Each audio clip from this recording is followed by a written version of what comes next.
Hey, what is going on? My name is Norbert and welcome to the Complete JavaScript Array Methods series. In this video, we're going to learn about the join method. As always, the code is down in the description below, so if you wish to just follow along, then just grab onto the code, copy it, and just follow along with what I'm doing. If you wish to code along, then please feel free to do so. Now, before we get into the video, if you're new to the channel, then please consider subscribing to the channel because I post new content like this on a regular basis. Also, if you like my video, hit that thumbs up button and help out that YouTube algorithm and help the channel grow. And as always, if you have any kind of questions or suggestions, please consider them leaving them down in the comment section below. So with this being said, let's get into the video.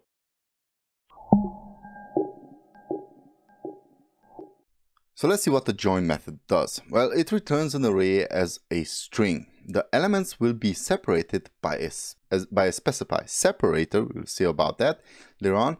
And the default separator is a comma sign. And also please note that this method will not change the original array. So if I would create here const of fruits, and let's pass in here a couple of fruits. Let's say banana, then an orange. Getting hungry. Orange. This is why I can't type orange. Orange. A apple. Apple of the day keeps the doctor away. And a mango. I don't have anything with mango. Okay, so let's see. Let's create a let and let's say join elements. And we're going to assign this join elements a fruits. So we're going to grab onto the fruits array. If I can type fruits dot join, and first of all, let's just leave it as it is, so open.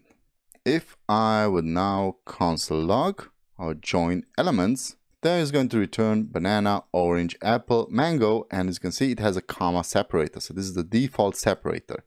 Now we can pass in here, for example, I'm going to copy this in and pass in here empty string, get rid of this. Then it's not going to have any kind of separator. Now, if I pass in here a string with a space, then a space will be a separator. If I pass in here a and string, then it's going to be banana and orange and apple and mango. And of course, we could also pass in here sign. Let's say we pass in here the and sign. And there we go. We're going to have banana and orange. You can read. You can see what this does. So this is actually what the join method does. So hope you enjoyed it. Hope you understand now what the join method does, and see you in the next video. Bye bye.